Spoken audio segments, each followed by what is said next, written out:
Good evening. It's Monday, April 7th, 2025 at 6:40 p.m. This meeting is being live streamed and recorded for storage and viewing on the district's YouTube channel. I am Maplewood Township Committee member Deborah Engel, filling in for the mayor's column and Mayor Adams, and I'm joined by my colleagues for this meeting. Thank you for joining us. Please note that adequate notice of this meeting has been provided in the following manner.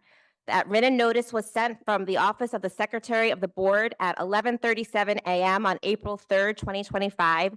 That said notice was sent via email to Maplewood and South Orange Township clerks and the editors of the News Record, Star Ledger, Tappan to Soma, and the Village Green. May I have a roll call, please? Good evening, everybody. Deputy Mayor Malia Herman. Here.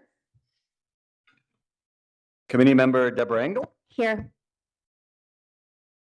Trustee Bobby Brown. Here.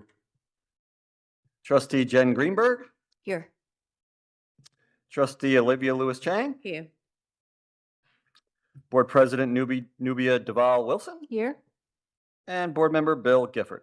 Here. Thank you. All in attendance. Please rise for the Pledge of Allegiance. Pledge allegiance to the flag of the United States of America and to the republic for which it stands, one nation, under God, indivisible, with liberty and justice for all. And now I think I turn it over to you, Superintendent Bing. You do. Thank you. We're going to do a short presentation. Let's pull up the preliminary budget. I think everybody's seen it to nauseam at this point, but I want I want to hit on a particular slide.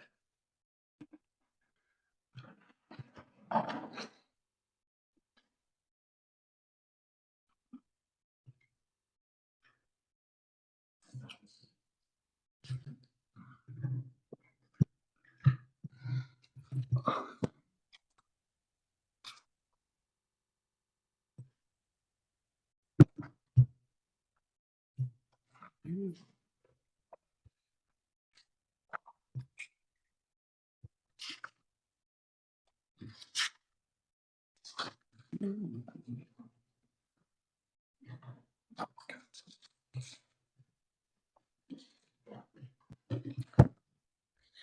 scaring me.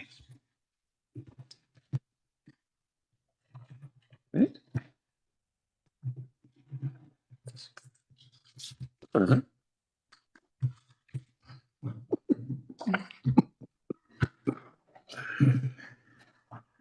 Thank you, Leanna. Can we go to the third to last slide? The 25-26 bond issuance.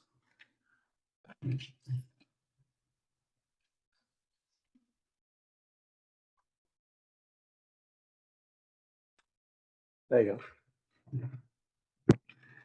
So we've been facilitating our budget town halls for last month or so, and in addition to community conversations, we have 2 more, I believe, before spring break, Thursday evening and then Friday at 1 p.m. We've been getting pretty good attendance, averaging about anywhere from 50 to 100 folks, so we appreciate everybody taking time out of their schedule.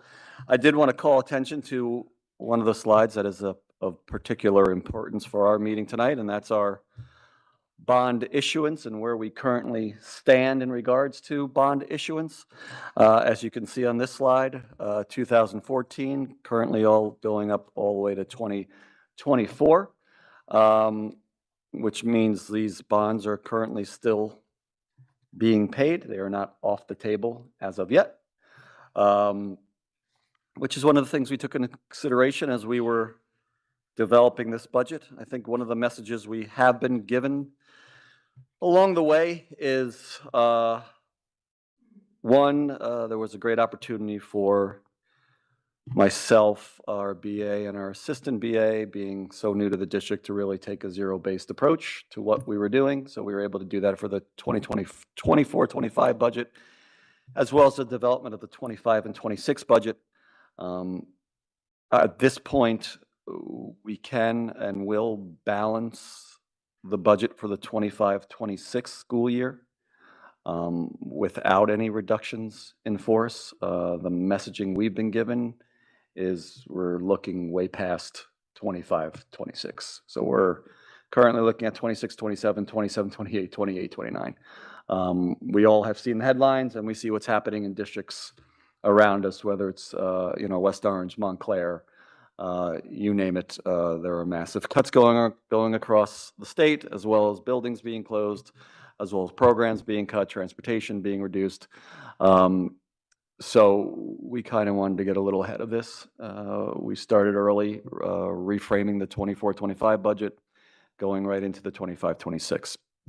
Now, on our end, we approve our budget on April 24th. As noted, I believe we can and will present a balanced budget to our board and that it will be approved.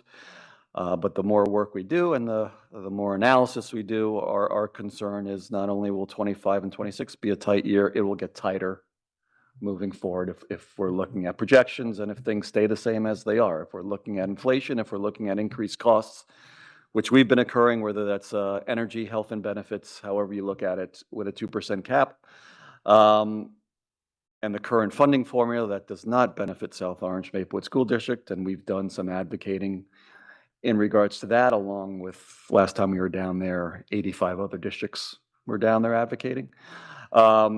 And the hope is that this formula will be changed within the next few years, which will have a major impact on what we're doing. But currently, we're just projecting on what the state of things are, and assuming they will remain pretty much the same over the next 3 to 4 years. And that does not look good for our budget, as I'm assuming it does not look very good for the municipality budgets as well. So one of the things we did look at, as noted, was the history of the bonds that we've taken out and where we are in regards to payment. I think we came to the collective decision that we would not be requesting any bonds for this upcoming school year. I think we have stabilized our budget. We've made some cuts. We really prioritize those reductions and cuts in regards to them not impacting students, not being in the classroom. And I think we've done a good job at that. We've also balanced the need for keeping our buildings in a condition that respects our students and our families. So we did not drastically cut our maintenance or facilities budget. We're still putting monies into making sure these buildings are up and ready for students and treat students with the respect that they need to be treated with. We are currently working on our 5-year long-range facility plan, and you'll see some of that when I pull up a list we developed for future projects, possibility of future projects.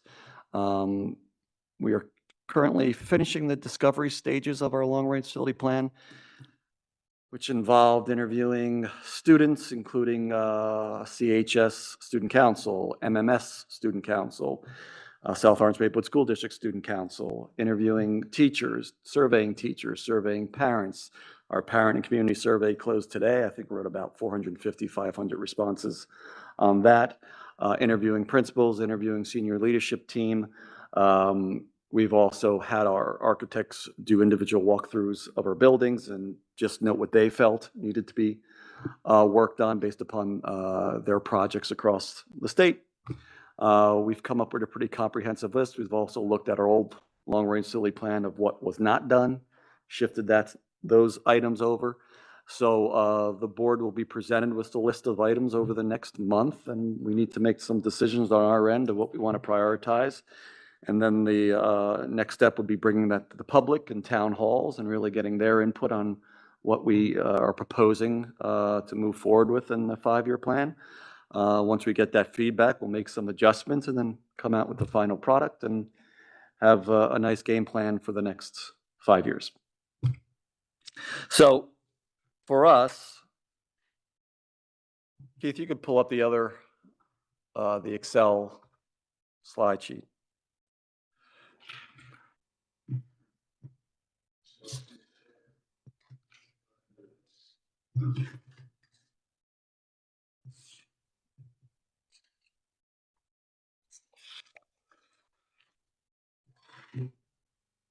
No, Different document. this one? No, the, our recommendations moving forward.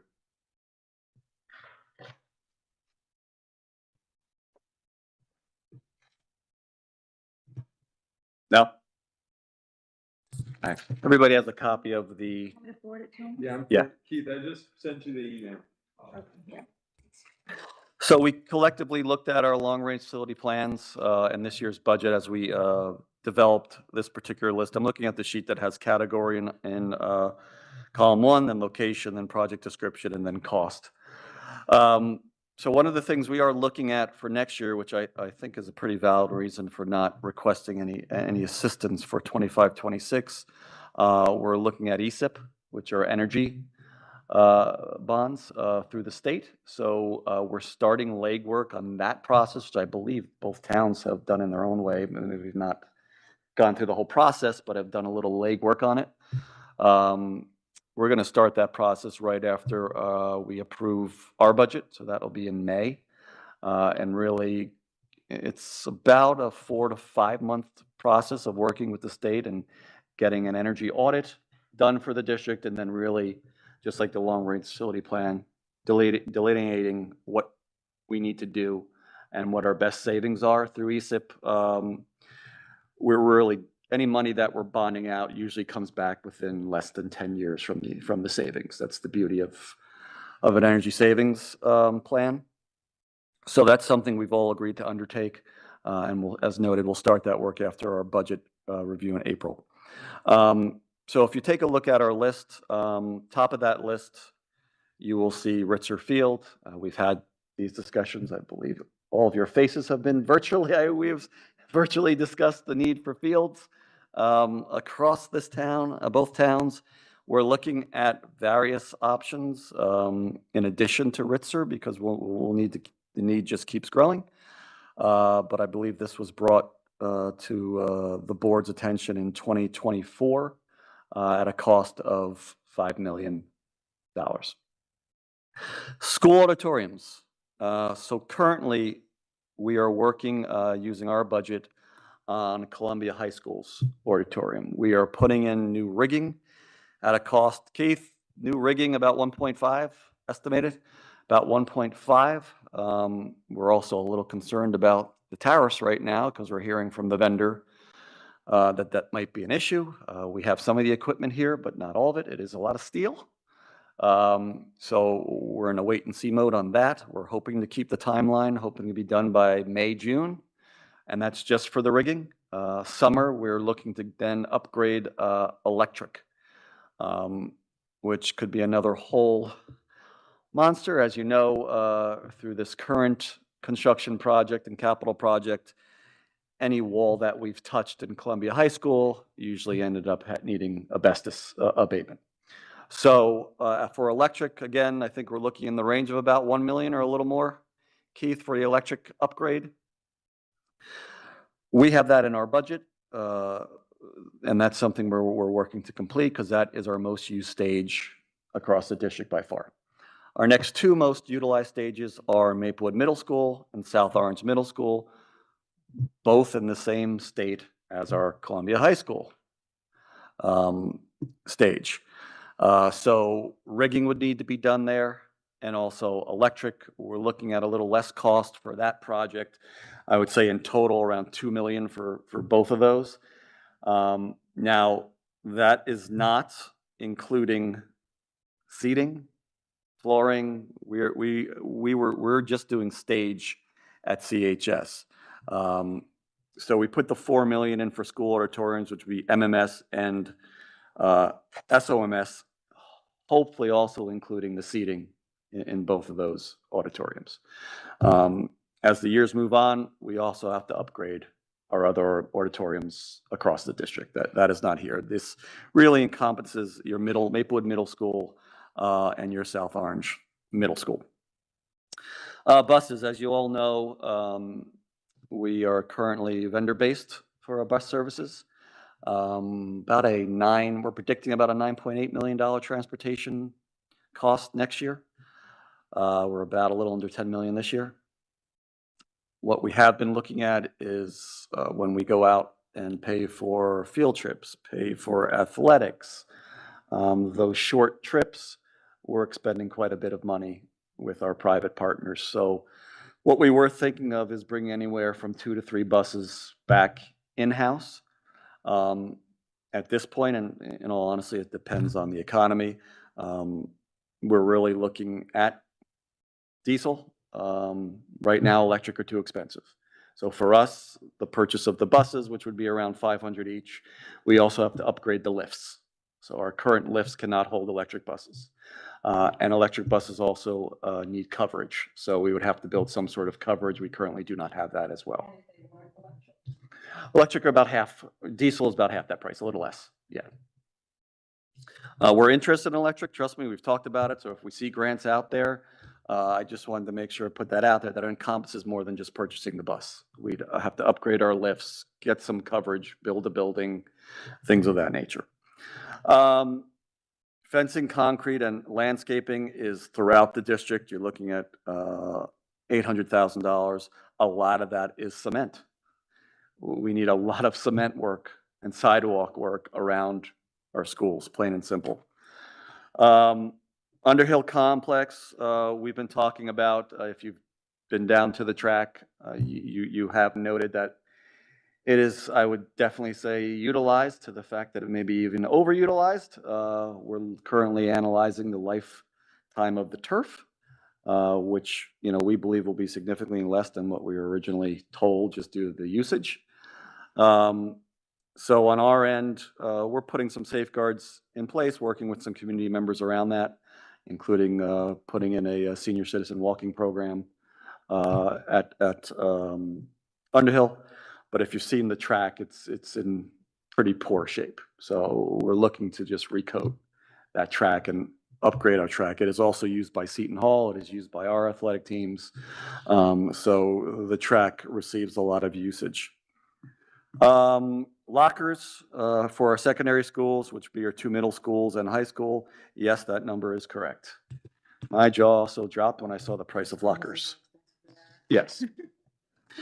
So you're talking about a total need to put in all new lockers across our secondary schools at this point at a cost of around $2 million.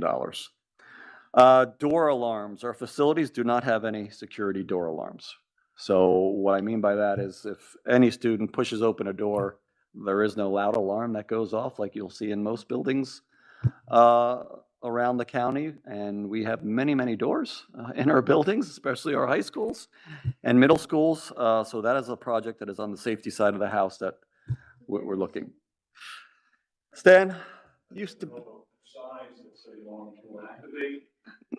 but no alarms, no.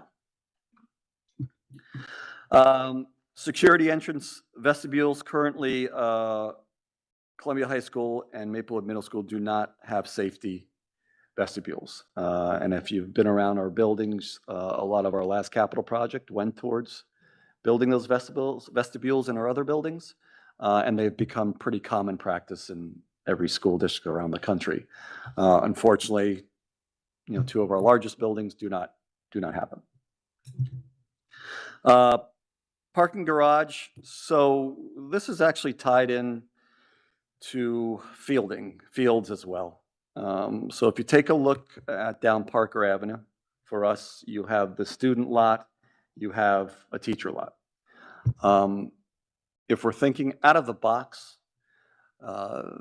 it's very feasible to put a 3-story parking garage on our student lot, which we would open up to the towns. We would just keep the bottom for our students and staff and open up the rest for our citizens, taking then the teacher lot and possibly looking at that as athletic field.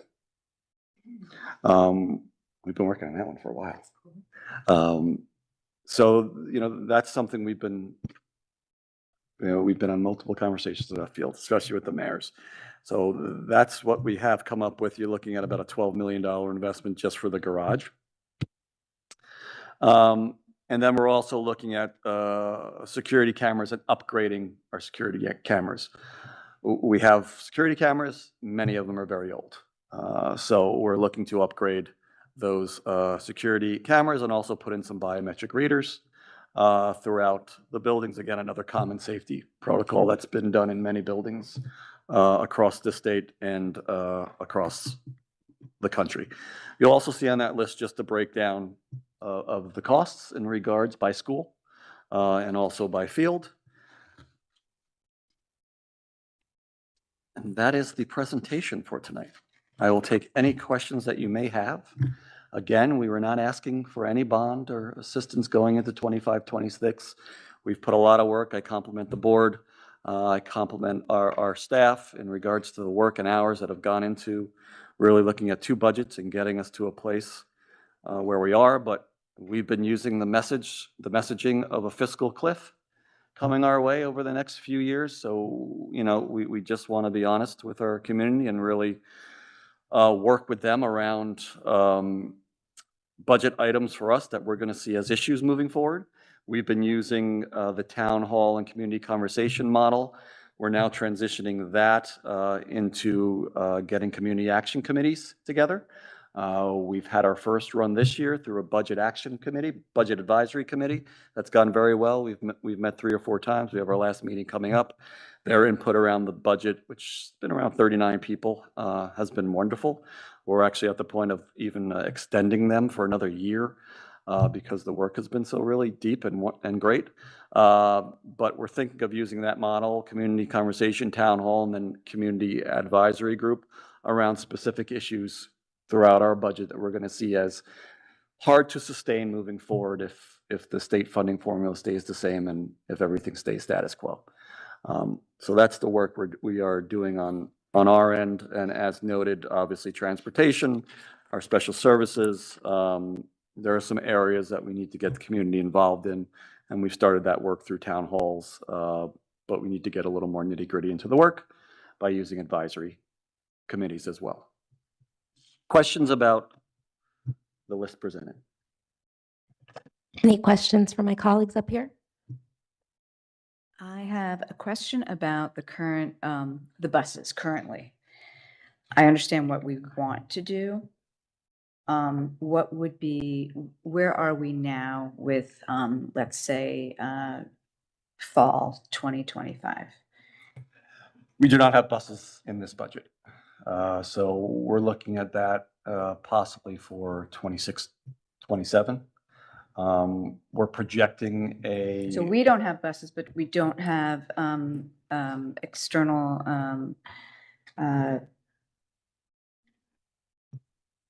events or. Yeah, like we don't have any sports. vendors right now that are. So our transportation is completely vendor-based. Understood. Our goal over the next couple of years would be bringing a few buses in-house, looking at our numbers. That would reduce our costs, give us a pretty decent savings with the amount of athletics, the amount of field trips and things of that nature that we do in this district. So we'll see a decent amount of savings there. Going full-fledged, I don't think would benefit us moving forward. I think more of a hybrid model of keeping some private and then doing the transportation I noted in-house would be more beneficial. It would, but if we don't have that for the fall, we have no vendor relationships that we're going to use. Oh yeah, we're all Okay, set. that's what I Oh, wanted. no, it's all in our budget That already. that's status quo. Obviously, having it in-house would benefit us Right. tremendously. Would save us Okay. some money. Okay, but Yeah. that will stay status That would quo stay. if. in Not fact- cutting okay. anything. That Yeah. was my question. Can I ask a follow-up question on transportation? I've heard you talking about moving to this hub system and maybe cutting that line. So do you want to talk a little bit about that, or has Sure. anything So moved we're forward on that? we're at discovery stages. We've had about 2 meetings around this. We're just looking at ways to be a little more fiscally sound around our transportation. And that includes a wide variety of things, including Working, doing a better job, in all honesty, from our special services side of the house. We have a new assistant superintendent working on that. A lot of our out-of-district busing is quite expensive. Often the busing is more expensive than a tuition. But you're also looking at out-of-district tuition that can go up to $200,000 per student. So for us, working on our in-house protocol and process to improve our customer service to our parents, to offer more of a continuum of services, we're hoping will lower the amount of out-of-district tuition, thus transportation, that we need to supply, which would lower our transportation costs. Right now, currently, we call it a door-to-door service. It's technically, we don't go to everybody's door, but every other block or every 2 blocks, we're stopping. A hub service just really focuses around larger stops where kids would congregate. On our end, we're currently working the data around hubs that would be half a mile from a student's address, a mile, and 1.25 miles. We're doing that comparative data right now. So we'll be presenting that at committee probably next month. So if we see some benefit in that, then we'll go farther in investigating what that may look like. But right now, we've been doing the discovery work. We have a certain draft model drawn up, but we're really drawing them up for different categories of, 0.5 away from an address, 0.75, 1 mile, 1.25, and seeing what those cost benefits would be. There may be no cost benefits. We've done the 1.25 work already, which looks at a reduction of about 1/3 of our buses. So now we're doing the remainder of those distances to see what the savings would be there. So we're still in the discovery stage in regards to the hubs. So that wouldn't be for this school year, it'd be for next school year? We'll have data within 2 weeks. For us, we like at least a year's runway. Yeah. So unless something really drastically happens, where we get more bad news from the federal government or state, currently our budget is balanced status quo, what we have been running. But we're trying to get a year ahead of everything and making sure people are part of that instead of just throwing things out there a few months in advance. We've heard that hasn't been too successful through the rumor train. I'm just curious about the cost of the flagpoles. I mean, just kind of stands out, I 40,000, said the same 50,000, 50,000. I said the same Am I thing. missing something? So I asked the same question. It's also including the landscaping. So it's pouring the cement. I had the same question when I saw the $50,000 as well. So Board President Wilson, did you have something? Yeah, I just wanted to follow up on the transportation question. Well, one, I had a comment and then also a question of something I just thought of now. But, when it comes to transportation, like Mr. Bing said, we are very sensitive to the needs of our students, and the board is very sensitive to that. And I think it's very important to continue to try to support the 1.25 mile mark for transportation. That was what the Board of School estimate gave us. And we know that that's an expectation to continue. If we have a hub model, then having a very short walk, from my perspective, would be the best decision versus a longer walk. Because we know that what will end up happening is parents are going to be driving that longer 1 or 1.25, and then it's a moot point. Well, I might as well just keep driving and take them to school. And we've heard from our community members for the past couple of years that not everyone can drive their kids. It can be a huge hardship. And so I do want to say that while we're having these conversations, and I appreciate that our superintendent is doing what he knows the board loves, was looking at all the data. We're very data hungry with this board, and allowing them to do the analysis. Because look, at the end of the day, we understand that the future of this district and many school districts is bleak. We don't have big reserves anymore. We realize that we all will have to come together to figure out how to move forward in a way that we can maintain services to our students while also being fiscally responsible. Personally, I prefer that any hub model would happen in a future year, and maybe even it's looking at the higher grades, looking at a high school or middle school and piloting something first versus impacting our younger students. And so, yeah, I mean, we look forward to seeing the data that is brought to us from the district. But I did want to reiterate that we know how important it is, especially with our integration plan, to continue our efforts of that 1.25 mile mark. I think the idea of shared services as well, obviously, is something we have to really look deeply into Yeah. between all entities up here as we move forward as well.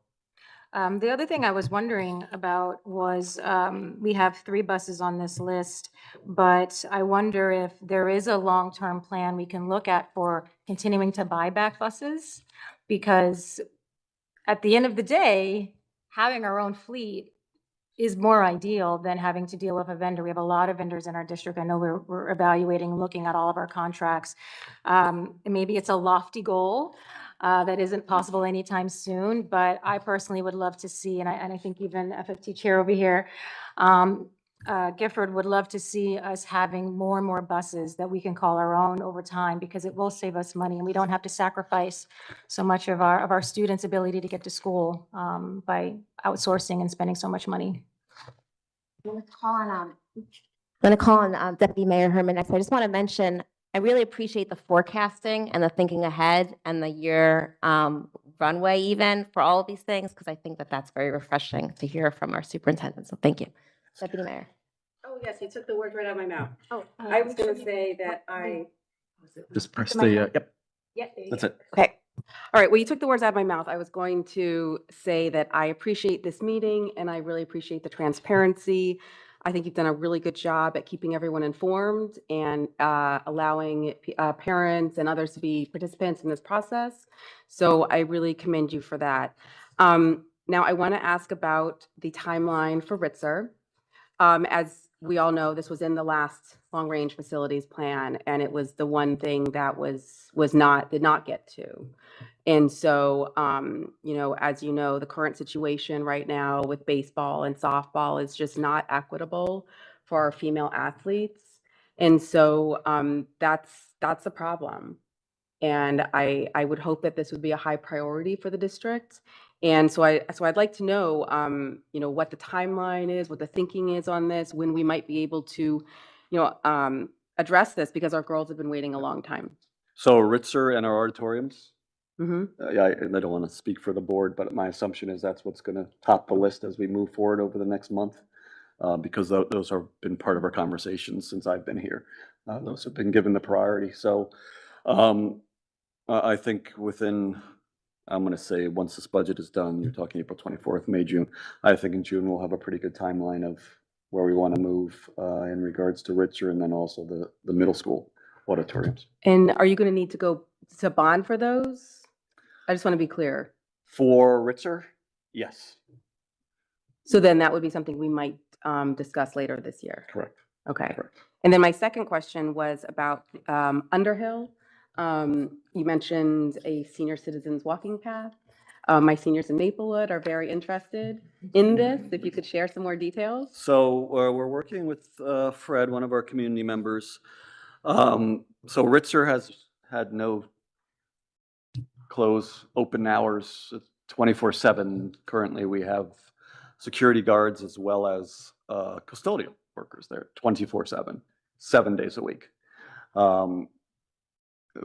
for a costly amount.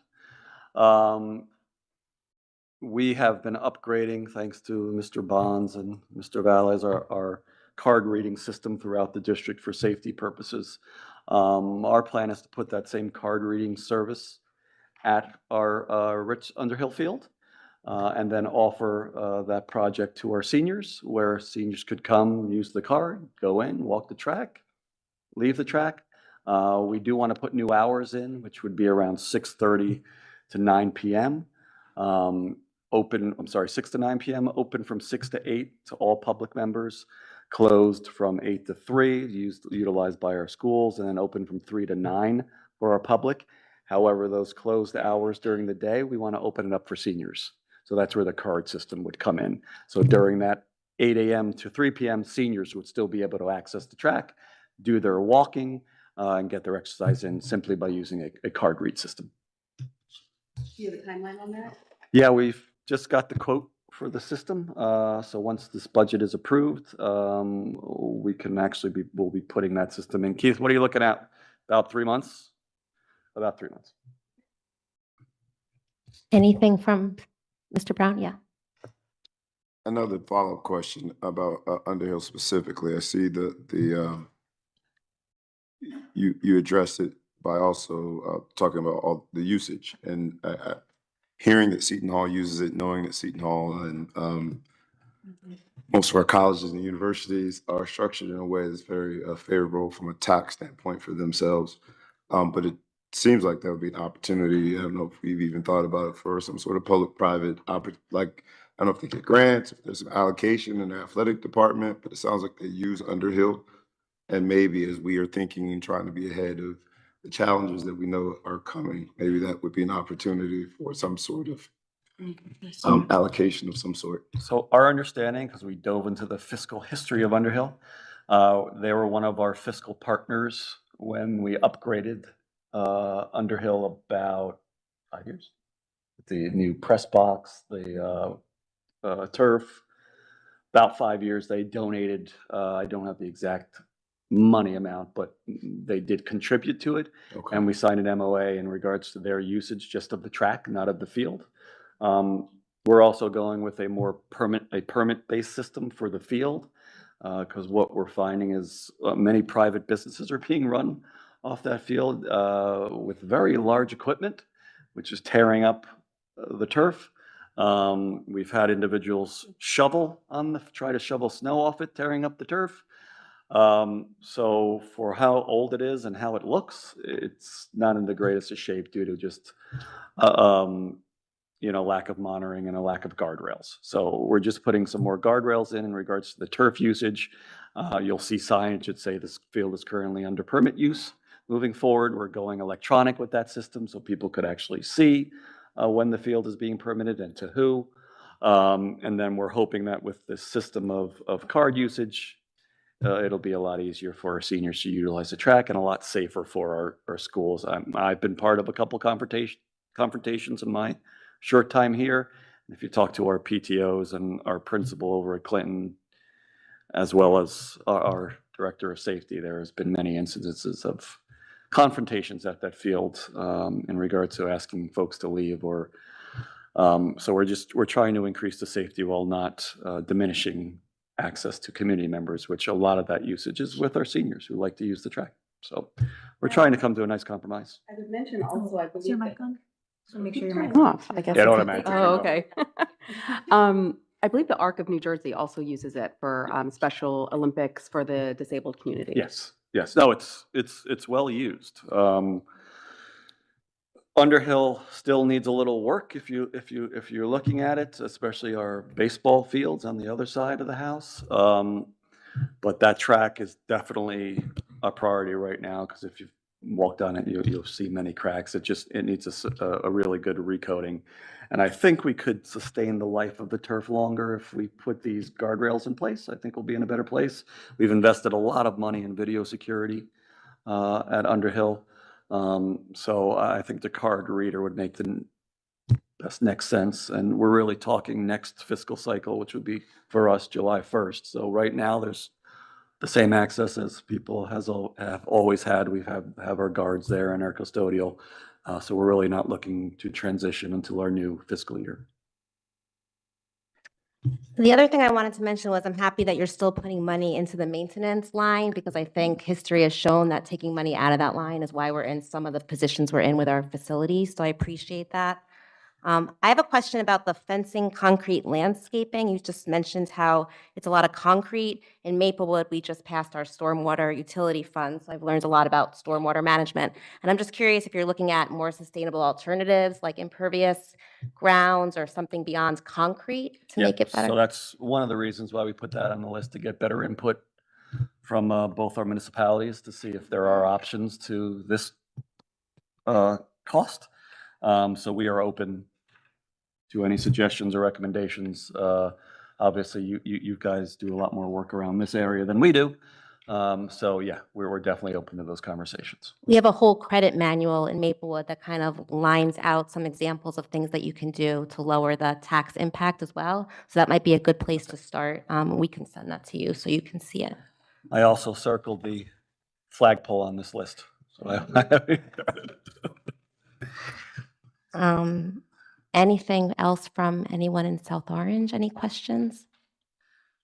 And we're trying to get also our grassroots organizations involved with our ESIP or energy bonding. We had a meeting this morning with a couple of our organizations in both municipalities. We're looking at Sustainable New Jersey as well. I'm working with these groups around certifying our schools. As a district, we can't get certified, but our schools can. And I think that would then really transition well into an ESIP and working on solar panels and things of that nature to lower energy costs district-wide. There's the Electrified Soma group. Is that who you're meeting with? One of the groups Mr. McCoy? this morning. Yeah. Yep. And I would do a disservice if I didn't shout out the individual that has been pushing us to move in this direction. I don't see him here, so oh, yes, there he is. Bill Gifford, who's been pushing this since I've been on board, and we're very grateful for that direction. And you know, I think even it's a great opportunity to bring the district into the 21st century, and it's really going to save the district money in the long run. But even beyond that, you know, the process of sustainability, Sustainable New Jersey, it brings community members in, students, to really be a part of this energy audit and reimagining, you know, what we can do with the school with renewable energy. And I think, you know, it's going to be great. It's going to motivate, you know, the future engineers and, you I know. was just going to comment on, for us, as many of you know, we have a plan of bringing back some career and technical education over the next 5 years. Many of those careers are in the energy field. Yeah. Those are your newest CT pathways you see popping up over the last 5 years of the state. So that would also tie into curriculum and instruction as we move forward. Yeah. That's a great lead-in, because I was going to ask, on this list, you had the Project Bike Tech and the Cisco Learning Lab, which really were quite interesting to me when I was reading this. So this would be for the future. It's just on your list of Those are, priority ranks. we would consider that our something non-capital wish list. So our Project Bike Tech out of Colorado is really a first step or a toe into the water for kids that may be interested in engineering career. Literally is setting up bike stations at our high school, and kids learn how to repair bikes for the community while better understanding STEM concepts. And hopefully that will ignite something in them to say, hey, maybe engineering is something I want to go, or maybe automotive, or maybe. Again, and also the Cisco Learning Lab, obviously, students are coming out of high school making 85 to 125 Cisco certified individuals. You know, we've been visiting labs around the area, but it's quite an investment to start off with. For us, we would probably double dip with Cisco and also esports. We're bringing back esports. For those of you who don't know, colleges are now affording many dollars to esport scholarships. So we're starting esports this spring, very small, using Nintendo Switches, and then we'll slowly grow that over the next 5 years into another career and technical education pathway, whether that's game design, whether that's computer development, whatever that may look like. It will also tie into career and technical education pathways. So kids are not only graduating with a diploma, they're either graduating with an industry certification, they're graduating with college credits, they're graduating with work-based learning. You know, for us, and we've had this discussion as a board, a high school diploma is a low bar. You know, we want our kids to be positioned when they leave high school to have something other than just the high school diploma. And we believe there's many opportunities out there that we can tap, especially amongst our community members and both municipalities. I also appreciate you doing the participatory budgeting with these community action groups that you're talking about to really workshop the budget and the spending, because we have such an engaged community, as I'm sure you've seen since you've been here, and a lot of people have a lot of thoughts, and I like that you're involving them. Yeah, I mean, our next step in regards to that process is really starting to involve our students with a true participatory budgeting project. That's when we may allot anywhere from $2,500 to $5,000 to students, and students come up with their own usage of that money, and then they pitch it to their peers, Shark Tank kind of pitch. And then the final three are voted on, and that's where the money goes to. We've done various projects on that in other districts, whether it's water filters, students invent water filters for the water fountains, or playgrounds, or various other projects, but it gets the kids civically involved. And for us, that's an area that not only the students need some work on, but our community as well. So we're working with some of our leaders and faith leaders around what civics may look like amongst our community members and also our students. Mr. Brown.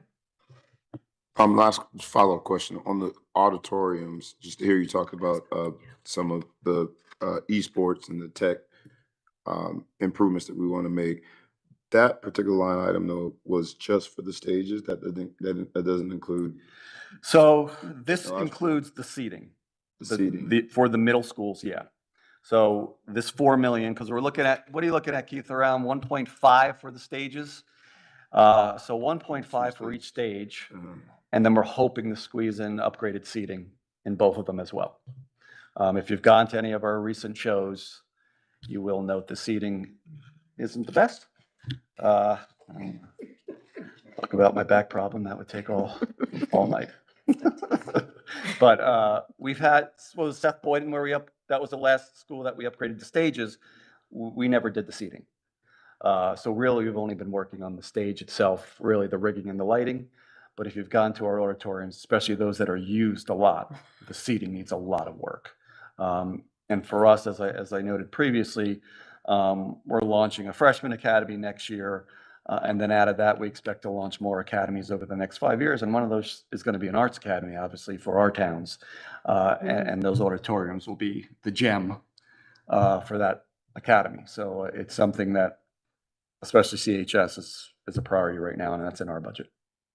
I just wanted to go back to the two security elements, the vestibules and the door alarms. And I just wanted to point out, I know this isn't like a sexy topic, but I think it's really important, and I would really like to see it highly prioritized. Yep. Because obviously keeping all of our kids safe while they're learning, and also for their mental health to feel that they are safe while they're learning is really important. Yeah, I mean, again, thank you to this board. Our current capital project that will be wrapping up hopefully by September included a lot of vestibules, upgrading of security systems. So really our next step for us, and in this budget, we are instituting a school visitor management system similar to what the YMCA has. Individuals come in with a license, goes through a system. We have them digitally read. We can automatically tell if there's any issues. And we're also looking at a digital hall pass system for our larger schools, such as the middle schools and the high schools. So on our end, we're working on that. We're also working on that concept of investing and then within 3 to 5 years, making that money back, also not only in special services, we have a new child study team in the budget, which we hope again will reduce our out-of-district placements. We're also looking at bringing back some security personnel in-house, which will reduce some of our current costs with private vendors. Is it on topic to security? I was going to ask a security thing. Only one, with the security gate. Yeah. At South Mountain. My kids went to South Mountain. I'm trying to think of is there a security gate now? So or we've been was- installing, and we have 2 installed so far, Stanley, Clinton. And then we're working on step 4. Those are the gates that just shut the parking lots off. Because in a couple of our schools, we're experiencing some major issues, security issues with whether it's cars parked overnight, whether it's older students or even students that are no longer in our system. So where would that one be in South Mountain? Jason, the playground, so the playground area, you're back to school, when you just drive back. That playground. Oh, okay. So If you've noticed at the high school here, especially the front Yeah. entrance, we hope you haven't noticed because that's the point of it. We put concrete planters in front because originally you literally could just drive right through the front doors. They were highly accessible to a vehicle. So one of the things we did look at, I mean, my first month here is auto access to our schools. And then Stan's been wonderful. We've been going down his list and working with both police departments around the safety of our students and what that's going to look like, not only next year, but 3 to 5 years out. Because that's one of our top priorities. As noted, nobody learns if they don't feel safe, physically and mentally. Board President? Yeah, I just wanted to make a suggestion, which is I think we should have a upcoming security town hall. We've done them in the past. Traditionally, they were in September, but matters what month it is. But I think to your point, Mr. Bing, that there have been a lot of upgrades, especially with the completion of all the elementary schools. There could be an info gap for community members and parents on what all those upgrades are, that we have come a long way with security. And so I think having another town hall, I mean, it could be one of the themes of an upcoming one, right? Yep, Maybe in the exactly. summer. I just know traditionally we've done them in September just because it's the start of school. Ms. Greenberg? I just have one more question about the garage and wanted to know the idea of the garage. I wanted to know if that price of 12 million includes going down below ground. So that's just above. That's a 3 to 4 ground. level above ground parking structure. Wow. You can make them pretty now, though. In No, California, they've totally. made them I'm all just- like I'm looking art. at the price and I'm thinking it because it needed to go down and it doesn't. And so, wow. Yep. Okay. Thank you. Can I ask a question? Can I ask a question about, if the student parking lot becomes, if the dream is to make it into a field, an athletic field, what happens to Cheswick? Because Cheswick is over there. So we've had this discussion multiple times and tried to look at different ways of possibly using. It's just too much of a flood zone for us, no matter. And we've talked to our architect around this, meaning what are some alternative ways to maybe add to Cheswick, which make it less of a flood zone? But even from our experts, there's nothing out there that would stop the flooding. Right. Yeah, that was our first look, Cheswick's Field. It's just not feasible.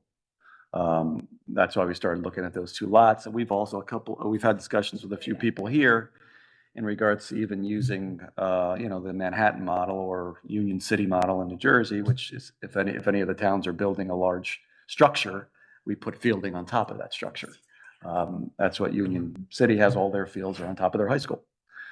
Same with Manhattan. Many of their fields are on top of large buildings, residential buildings that are turfed and have netting, and that's where kids play. So yeah, we're thinking about as much out of the box as possible. There's just not a lot of space. So And does how this- much? Oh, sorry. I I was was- gonna ask about the parking garage. Is that what you're asking about? Yeah, I was just gonna ask how big of a field could you put in this lot? We're not there as of yet, so we're not even in the discovery stages yet. We haven't. So we had don't our even know what architect- what sport it might be, No, or like No. what kind of field. Okay, and we've had multiple people. It's an throw out interesting ideas, idea. whether it's tennis courts, I whether like it's the fielding. thinking out of the box. Yeah, so we still have to do the measurements. It's a large space. It would have to go hand in hand again with some sort of parking structure. Yeah. We have multiple cars in that area for our students and staff that we would need to put. Be right next to the Greenway. Yes. And does that 12 Exactly. does that $12 million include infrastructure for electric vehicles, like charging and stuff, or is it just regular parking spots? That's just regular, and this, to be as dead honest as possible, this is doing internet research, talking to a couple of our former architects around what costs were 2-3 years ago for a garage. And then That's also a concern. aren't the parking lots also in the flood zone, or no? Like, would it? Yes, so we've had some flooding, very little in the very rear of that lot, but we haven't had what the field gets, not even close. So Right. we could put some parameters in there that would keep it safe from flooding, but no amount of parameters would help. No, I know that for Yeah. the fields. I was just thinking because the development that's there, the West Parker, We had to haven't be had- raised, so I wasn't Talking to sure. our director, we had one incident where the reservoir went over slightly, and it really only flooded the back of the system. The rest of it, where we actually plan on putting a field, we'd be pretty safe with that. And the parking garage would be measures in for the flooding too. Correct. Any other questions? Here on the dais? Is one side larger than the other, or the exact same? No. So which one is larger, the teacher's lot? Teacher lot, much larger. Yeah, Okay. student lot is rather small. That's where the greenway is. Teacher lot is significantly larger. No other questions from anyone up here? Then I think this is the time for the hearing, for the public speaks, correct? Correct.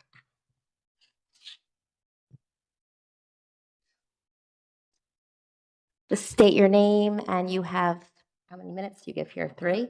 Three. 3 minutes to speak. We trust you. Hi, my name is Jessica Miller. Over the past couple meetings, I've heard many statements that seem to conflate flood risk with wetlands or flood hazard area status. But I would like to point out that the state and local MS4 stormwater rules apply regardless. They dictate that the runoff may not exceed its pre-existing condition. Because it requires under drains, New Jersey DEP considers artificial turf to be impervious.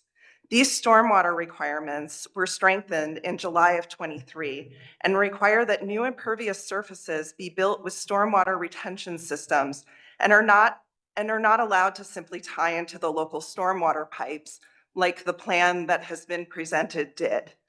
Any new development greater than 1 acre is defined as a major development and triggers MS4 requirements that recognize the stress to the municipal stormwater system.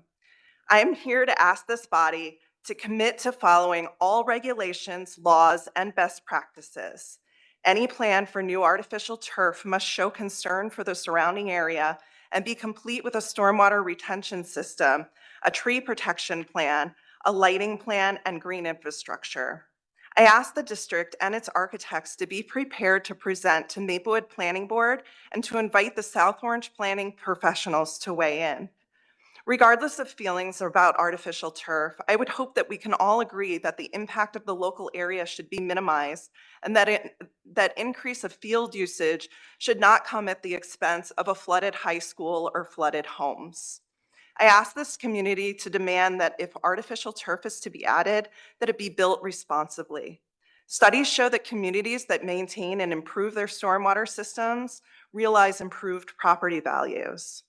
As a stakeholder, district parent, and neighbor of Ritzer Field, I ask the district for transparency and cooperation. Before unveiling a plan and requesting funding from the Board of School Estimates, please take the time to meet with us.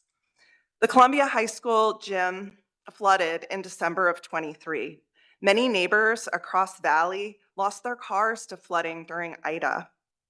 This area is already prone to flooding. Columbia High School and the surrounding parking lots already create heat islands and have vast impervious coverage. Adding artificial turf will exacerbate both heat and flooding. We are your neighbors. Do right by us. Thank you.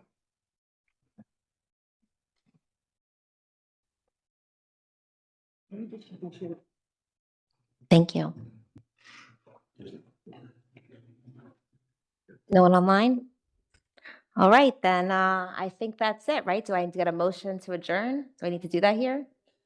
I mean, it's Board of School Estimate. I don't know, whatever's on that. Doesn't say, it just says adjourn. So I call us adjourned. Thank you so much.